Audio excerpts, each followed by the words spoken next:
নারী চালক ও কন্ডাক্টর নিয়ে নারী যাত্রীদের জন্য রাজধানীর ঢাকা, চট্টগ্রাম ও বগুড়া জেলায় চালু হলো বিআরটিসির পিঙ্ক বাস। মঙ্গলবার 18 আগস্ট তেজগাঁও বিআরটিসি ডিপোতে সড়ক পরিবহন ও সেতুমন্ত্রী শেখ রবিউল আলম এই সেবার উদ্বোধন করেন। সড়ক পরিবহন মন্ত্রী বলেন, আমরা নারীদের জন্য বিশেষ ব্যবস্থাপনায় বিশেষ বাস পরিচালনা করতে চাই। উদ্দেশ্য হচ্ছে নারীরা বাসে ওঠার আগে বা ওয়েটিং এর সময় যাত্রীবান্ধব পরিবেশ পাবে, বাসে ওঠার পর নারীবান্ধব বাস সার্ভিস পাবে, বাস থেকে নামার সময় যাত্রীবান্ধব পরিবেশ পাবে। মন্ত্রী জানান, ঢাকার 10টি রুটে 10টি বাস, একটি একতলা বাস, বাকি সবগুলো দ্বিতল বাস।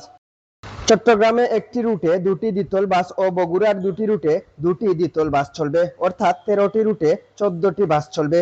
তিনি বলেন, আমাদের পরিকল্পনা আগামী দিনে এই রুট আরো সম্প্রসারিত হবে, বাসের সংখ্যা বাড়বে এবং পরিবেশ উত্তরোত্তর সমৃদ্ধ হবে।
সড়ক পরিবহন মন্ত্রী বলেন, অনেক উদ্যোগ আগে হয়েছে, মুখ থুবড়ে পড়ে গিয়েছে।